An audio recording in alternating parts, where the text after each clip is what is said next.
अस्सलाम वालेकुम, नमस्कार, आदाब, सत श्री अकाल। मैं मोहम्मद शाहनवाज़ आज फिर एक बार आपके बीच हाज़िर हूँ और मेरे साथ है लोक समाज पार्टी के राष्ट्रीय अध्यक्ष श्री गौरीशंकर शर्मा जी। शर्मा जी, स्वागत है आपका। नमस्ते। शर्मा जी, एक नई आज दिल्ली के अंदर 7 लोअर कोर्ट हैं और सातों में हड़ताल चल रही है। क्या वजह है कि जो वकील अपनी मांगों को लेकर रोड पर हैं? और जो कल मैंने देखा कि 30 हज़ारी के बाहर बौछारें पानी की छोड़ी गई पुलिस द्वारा, क्या है? देखिए, भारत सरकार के चलाने वाले लोग, गृह मंत्री और जो उनके होम सेक्रेटरी हैं, ये सब लोग चाहते हैं कि देश में जो आंदोलन का उभार है उसको रोका जाए। 18 मार्च 1919 को ब्रिटिश काल में जो वायसराय थे लॉर्ड चैम्फोर्ड, उन्होंने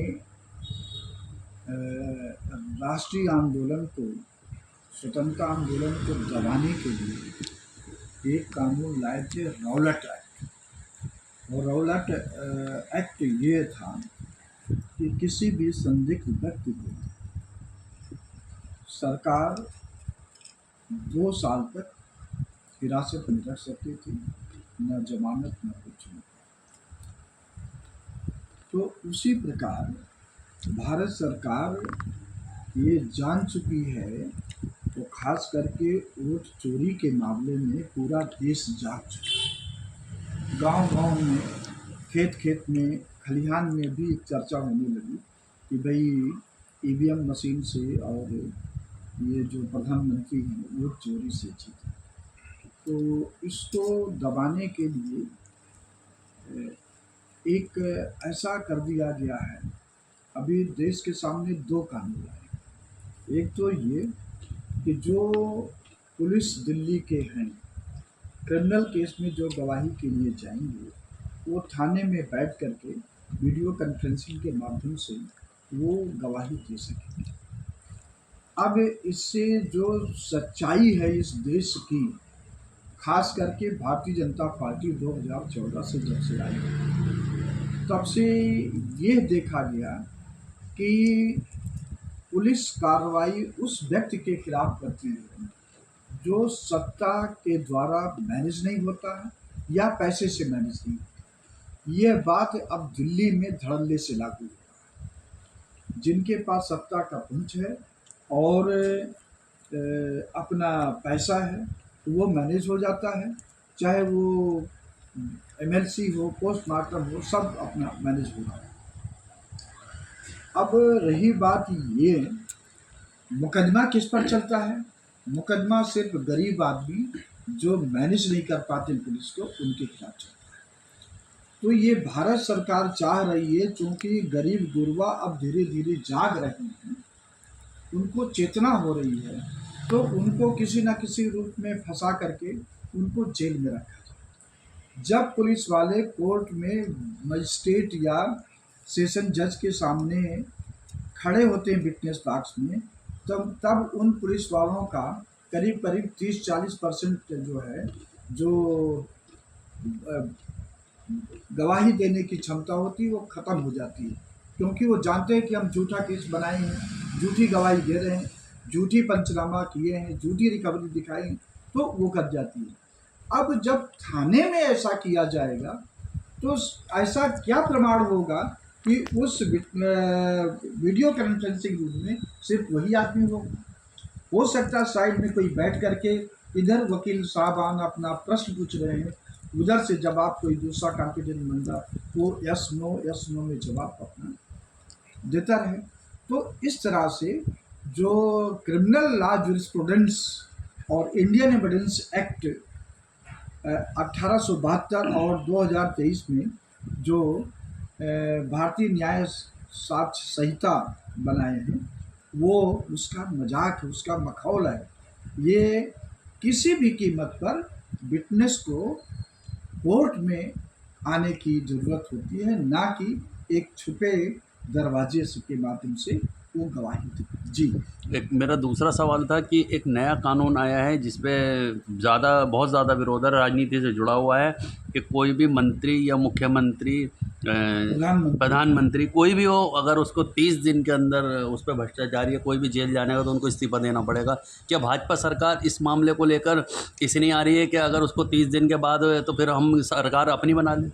देखिए ऐसा है ना कि ये क्यों लाना पड़ा और कैसी हालात में लाना पड़ा। ये देखिए, जब अरविंद केजरीवाल जो आम आदमी पार्टी के थे चीफ मिनिस्टर, तो वो 6 महीने तक जेल से शासन चलाए। तो ये सही है कि अपराधी कोई भी हो, वह उसका सही स्थान जेल होता है, ना कि विधानसभा, लोकसभा या मंत्री, चीफ मिनिस्टर या प्रधानमंत्री। ये पद नहीं होता। अपराधी को हमेशा जेल की उनकी होती है, जो जब तक वो ना हो, बरी ना हो जाए। अब रही बात, ये ऐसा क्यों कर रहे हैं? ये अमित शाह कई जगह बोले हैं कि इसमें प्रधानमंत्री को लाया गया है। देखिए, आपको हम 2004 से लेकर के 2014 तक का पीरियड हम कर रहे हैं।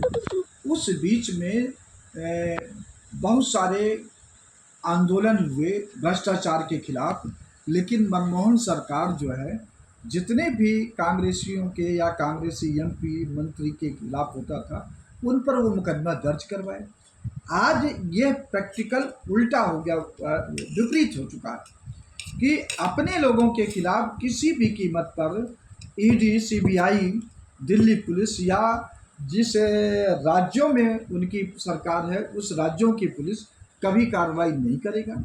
आज 14 साल 11 साल लगभग बीतने जा रहा है। क्या नरेंद्र मोदी के जितने भी मंत्री और वो रहे हैं, सांसद हैं, सभी राजा हरिश्चंद्र हैं? बल्कि ऐसा भी देखा गया कि जिसको नरेंद्र मोदी और अमित शाह भ्रष्टाचारी कहते थे, वो भाजपा में आ गए तो उनके खिलाफ कार्रवाई रोक दी गई। जैसे महाराष्ट्र में अजित पवार थे, हेमंत बिस्वा शर्मा वहाँ के आसाम के चीफ मिनिस्टर हैं। ऐसे बंगाल के कई जो तृणमूल कांग्रेस में थे, वो भाजपा में आ गए। मतलब वॉशिंग मशीन कह रहे हैं, उनको वॉशिंग मशीन मिल गई।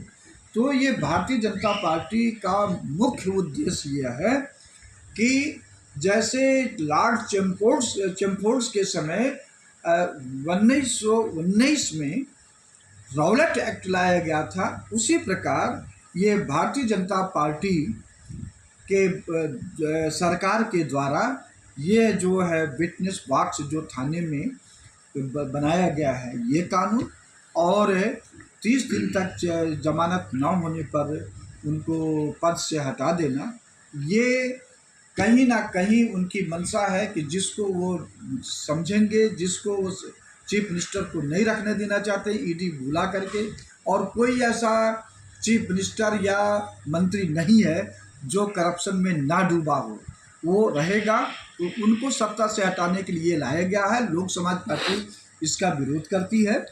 और जो दूसरा कानून जो विटनेस बॉक्स से संबंधित है, इसको कोई भी राजनीतिक पार्टी विरोध नहीं कर रही है। लोक समाज पार्टी अपना 6 सितंबर को जंतर मंतर पे, अगर तब तक ये कानून वापस नहीं लेते हैं, तब वो उस दिन इस कार्यक्रम को भी करेंगी उसके खिलाफ। मेरा आखिरी सवाल था कि जैसे कि दिल्ली के आप मंत्री रहे सत्येंद्र जैन को क्लीन चिट मिल गई, इतने दिन जेल में रहे, ईडी के पास कोई सबूत नहीं था।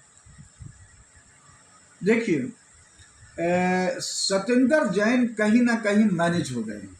उनका जजमेंट हम पढ़े हैं। उनका कलकत्ता से रिलेटेड कंपनी का मामला था, इस आम आदमी पार्टी से नहीं था। जब उनके खिलाफ कोई नहीं सबूत मिला तो उनको 2 साल तक लगभग जेल में क्यों रखा गया? वो सत्येंद्र जैन मैनेज हो गए हैं, और देखिएगा देर सवेर सत्येंद्र जैन भाजपा में जाएंगे। इसलिए उनको छूट मिल गया है। ईडी के छापे तो अभी भी लागू जारी हैं, जैसे अभी सौरभ भारद्वाज के ऊपर भी ईडी का 18 वो घंटे तो यही ना, इसीलिए तो ये कानून 30 दिन का जो लाए हैं, इसीलिए लाए हैं ना कि अपना वो करें। भारतीय जनता, अगर ईडी सीबीआई ईमानदारी से काम करें तो इस 10 साल के दौरान में जितने भी चीफ इलेक्शन कमिश्नर हुए हैं भारत के, और उनमें से कई लोग, सभी को तो हम नहीं कहेंगे, और जितने भी सीबीआई के डायरेक्टर हुए हैं, और जितने भी कारपोरेशन के मेयर बने हैं, और यही नहीं, भारत सरकार में जितने मंत्री 2014 से रहे हैं अब तक, उसी प्रकार जिन राज्यों में भाजपा की सरकार है उन राज्यों में जितने भी मंत्री लोग हैं, और उस विभाग के कैबिनेट सचिव जो प्रिंसिपल सेक्रेटरी या होम सेक्रेटरी जो भी है अपना, उन सभी के घर में छापा डाला जाए तो शायद ही कोई ईमानदारी से बचेगा, बाकी सब लोग जेल में रहेंगे। तो लेकिन चूंकि वो सत्ता के उसमें है, वो नहीं कर रहे हैं। लोक समाज पार्टी ऐसे लोगों को समय आने पर, सत्ता करने पर ये लोग बच नहीं पाएंगे। अभी एक यहाँ पर मंत्री है दिल्ली सरकार में, वो बहुत ही अपने को वो बनता है, उसकी हाल वही होगी जैसे सज्जन कुमार की हुई।